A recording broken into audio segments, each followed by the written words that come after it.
Assalamualaikum warahmatullahi wabarakatuh. Perkenalkan, nama Hanif Qadri Abdullah, NIM F1B019060.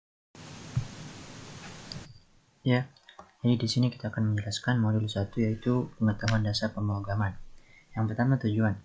Salah satu tujuannya adalah dapat mengetahui dasar-dasar penulisan program komputer yang jelas.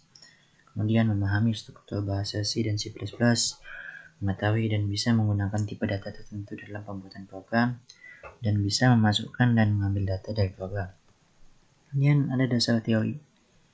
Dasar teori yang pertama, struktur bahasa C dan C atau C++. Pada umumnya, C dan C atau C++ ini merupakan bahasa pemrograman tingkat tinggi, yang dimana pemrograman itu sendiri adalah mengimplementasikan urutan langkah untuk menyelesaikan suatu masalah dengan menggunakan suatu bahasa pemrograman, yang dimana kita menggunakan bahasa C atau C++. Ya, itu sekedar pengertian dari struktur bahasa C atau C++. Ya, nah ini adalah istilahnya kayak diagramnya seperti ini lah. Ya, jadi untuk menyelesaikan suatu masalah, di sana ada algoritma namanya. Apa algoritma? Algoritma adalah suatu langkah-langkah terstruktur yang dimana langkah-langkah ini dapat menyelesaikan suatu masalah.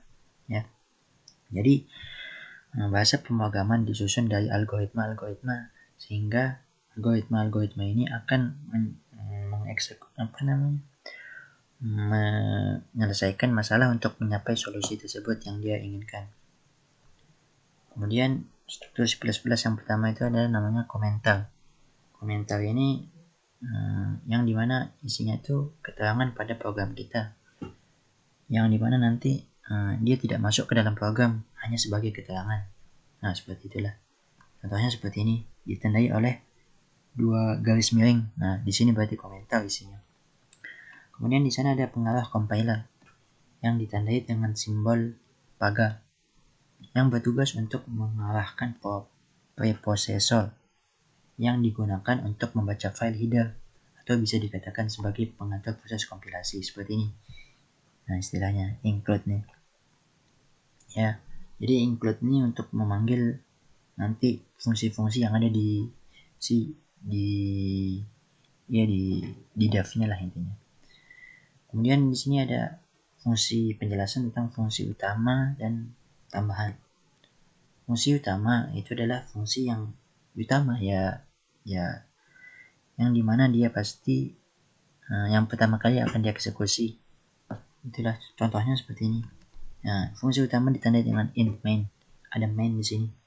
Ya, maka dari blok main ini ke bawah, ya, maka blok ini akan menjadi isi dari program fungsi utama tersebut.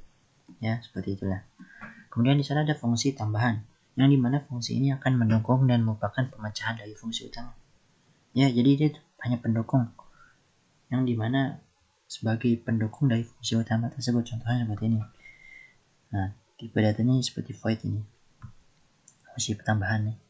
Nah, inilah blok isi dari fungsi tersebut.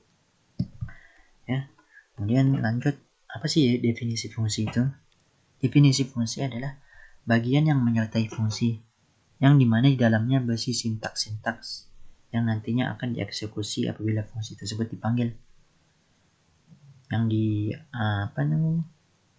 yang diawali dengan tanda kurung awal dan diakhiri dengan kurung awal tutup, seperti ini contoh. Nah, ini adalah sebuah blok fungsi. Ini nama fungsi, ya. Ini fungsi utama, yang dimana fungsi ini diawali oleh sebuah kurung awal buka dan diakhiri oleh kurung awal tutup.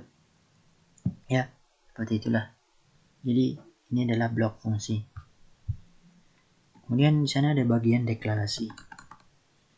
Jadi di fungsi tersebut ada istilahnya jadi di fungsi tersebut. Jadi di dalam C++ ini ada istilahnya deklarasi, yaitu memperkenalkan, yang dimana nanti deklarasi ini akan dipanggil di fungsi utama tersebut. Ya, seperti itulah. Kemudian di sana ada tipe data kedua. Tipe data, apa sih tipe data itu? Tipe data adalah jenis data yang mempunyai batasan tempat dan karakteristik sesuai dengan interpretasi data dan dapat diolah oleh komputer untuk memenuhi kebutuhan dalam pemrograman komputer. Contohnya jenis-jenis tipe data itu yang pertama adalah tipe data integer, yang dimana tipe data integer ini nanti akan menyimpan variabel-variabel yang berbentuk bilangan bulat, tidak ada koma. Contohnya seperti 2, 3, dan sebagainya. Tidak ada koma intinya. Hanya dia menyimpan suatu variabel bilangan. Dan di sana ada tipe data boolean, yang dimana tipe data ini bernilai true dan false. Hanya ada 2 kemungkinan. Jadi seperti inilah dia. Kemudian tipe data ketiga yaitu ada namanya float. Nah, float ini adalah tipe data bilangan. Bedanya dengan integer, float ini dapat menyimpan bilangan yang berbentuk koma, desimal, seperti 2,9, 3,4, dan sejenisnya. Itulah bedanya. Kemudian tipe data yang keempat adalah enumerated, yang dimana tipe data ini adalah berupa nilai urutan dari data yang telah dibuat. Contohnya seperti ini. Ya, variabel data 0, data 1, data 2. Kemudian yang kelima adalah tipe data subring, yang dimana tipe data ini memungkinkan kita untuk membuat ring sendiri. Ya, jadi seperti ini kita membuat ring. Nah, dan yang keenam tipe data string dan karakter. Nah, tipe data string adalah tipe data yang merupakan rangkaian dari huruf. Ya, jadi dia kumpulan dari huruf-huruf lah membentuk suatu kata. Nah, bedanya dengan karakter. Karakter hanya bisa adalah tipe data yang berkaitan dengan karakter, huruf, angka, simbol, yang dimana dia dapat menyimpan satu huruf saja, tidak seperti string yang dapat menyimpan beberapa huruf sehingga membentuk kata-kata. Nah, kemudian ada istilah namanya operator. Operator itu adalah seperti proses pengerjaan apa yang harus dilakukan gitu. Seperti yang pertama ini kita lihat ada operator aritmatika, yang dimana operator aritmatikanya adalah digunakan untuk fungsi operasi matematika. Seperti ini contohnya, ada perkalian, seperti ini sum operatornya, pembagian, ini sisa pembagian, modulus, penjumlahan, seperti ini. Nah, kemudian di sana ada operator assignment, yang dimana operator pemberi nilai yaitu tanda seperti ini. Nanti dijelaskan seperti ini kurang lebih, yang dimana nanti untuk memudahkan kita dalam proses pemrograman nanti tidak bertele-tele lah. Kemudian di sana ada operator pembanding namanya. Nah, operator pembanding ini digunakan untuk membandingkan dua buah nilai, yang dimana nanti hasil perbandingan operator ini menghasilkan nilai numerik 1 atau nilai numerik true atau false. Seperti ini operator perbandingan. Nah, sama dengan seperti ini operatornya, tidak sama dengan seperti ini. Ya, kurang lebih kita sudah mengetahuinya lah. Kemudian di sana ada namanya operator logika. Operator logika ini nanti yang menjelaskan perbandingan yang menjelaskan tentang logika seperti logika AND, logika OR, dan logika NOT. Ya, kurang lebih logika AND itu akan dianggap benar bila yang dihubungkan benar. Kalau logika OR akan dianggap benar bila salah satunya benar. Adapun logika NOT akan memberikan nilai kebalikan dari ekspresi yang disebutkan tadi. Nah, kita beranjak ke studi kasus atau permasalahan. Di sini ada studi permasalahan yang kita punya, yaitu membuat nama dan name seluruh anggota kelompok yang diinput secara dinamis dan membandingkan nilai terbesar antara nomor 1 dan 2, yang dimana nomor 1 menghitung Gauss trapesium dan nomor 2 adalah menghitung persamaan dari Y. Gauss trapesium dan menghitung persamaan dari Y.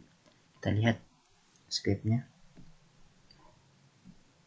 Ya, skripnya bisa kita pecah-pecah aja jadi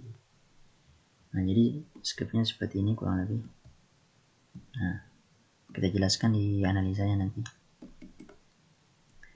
Nah, tampilan programnya seperti ini. Jadi di sana ada pertama kan menampilkan nama dan name dari anggota kelompok, dan menghitung luas trapesium. Jadi membandingkan nilai antara luas trapesium dan membandingkan antara nilai yang lebih besar antara luas trapesium dan nilai Y. Seperti itulah program yang diinginkan. Kita akan menjelaskan tentang script programnya dengan analisa. Yang pertama, di sana ada script include iostream include math.h, yang dimana include iostream itu merupakan file header yang digunakan untuk memanggil fungsi seperti fungsi check-in dan check-out dan sebagainya. Kemudian di sana include math.h yang di sini digunakan untuk yang merupakan file header yang digunakan untuk memanggil fungsi-fungsi matematika seperti sqrt dan sebagainya. Ya. Kemudian di sini ada using namespace std, yang dimana perintah ini digunakan untuk mendeklarasikan kepada compiler bahwa kita akan menggunakan semua fungsi yang terdapat dalam namespace std. Kemudian ada int main.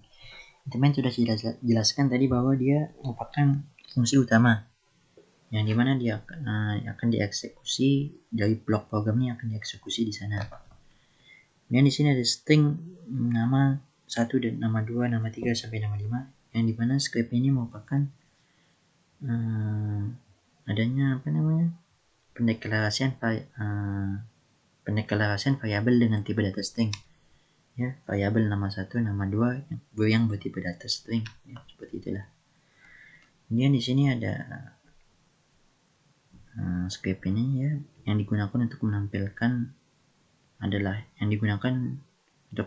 nama dan name, yang merupakan input dengan menggunakan chain dan dimasukkan ke variabel tersebut, yaitu nama 1, nama 2 sampai nama 5, sehingga nilai dari variabel-variabel tersebut dapat dikeluarkan atau ditampilkan.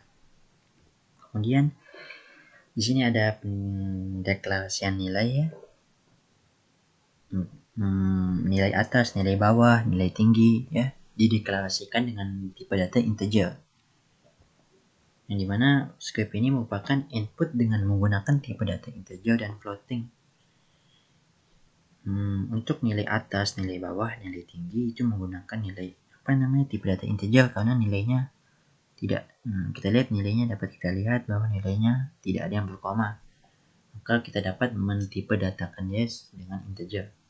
Adapun Y, variabel Y di sini, karena kita tidak tahu nanti berapa hasilnya, siapa tahu bisa koma, bisa enggak, sehingga kita mentipe datakan dia menjadi float agar untuk lebih berhati-hati. Kemudian di sini ada script-nya merupakan proses perhitungan, ya. Jadi di sini merupakan script proses perhitungan berdasarkan perintah yang diberikan. Nilai variabel A dan B mendapatkan operator increment dan decrement. Operator A itu penjumlahan, increment itu penjumlahan, dan decrement itu pengurangan. Ya, setelah diproses dia akan mendapatkan nilai Z sini. Kemudian, ya, dimana nanti operator ini akan mengurang nilai dari suatu variabel dengan nilai -1. sqrt merupakan sebuah fungsi yang berjalan dengan header math.h yang mengoperasikan akal dalam matematika. Jadi sqrt ini sebagai fungsi operator akal dalam fungsi program ini lah. Kemudian di sini ada script program yang dimana script ini merupakan statement output yang akan menampilkan keluaran dengan menggunakan header file iostream, ya, yang nanti dimana menampilkan hasil dari yang telah diproses di program utama, di fungsi utama, mengeluarkan nilai yang mana lebih besar, nilai Y atau nilai dari luas trapesium. Ya, mungkin itu tadi sedikit pemaparan dari analisa, ya, untuk menjelaskan scriptnya. Kita akan beranjak ke kesimpulan. Dari pemaparan di atas dapat kita simpulkan dari modul laporan 1 dasar-dasar pemrograman ini, dapat kita simpulkan bahwa yang pertama, tipe data berfungsi untuk mempresentasikan jenis dari sebuah nilai yang terdapat dalam program. Ya. Yang kedua, penulisan variabel dalam program yang dibuat juga harus diperhatikan. Jadi variabelnya harus diperhatikan juga.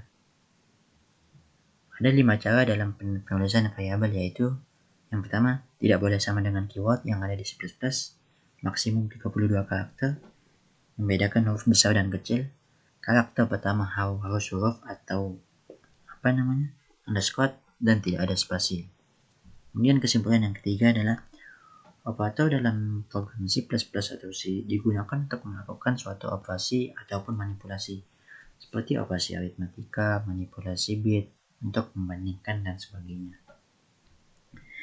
Nah, itu adalah penjelasan laporan modul 1 dasar-dasar pemrograman ya.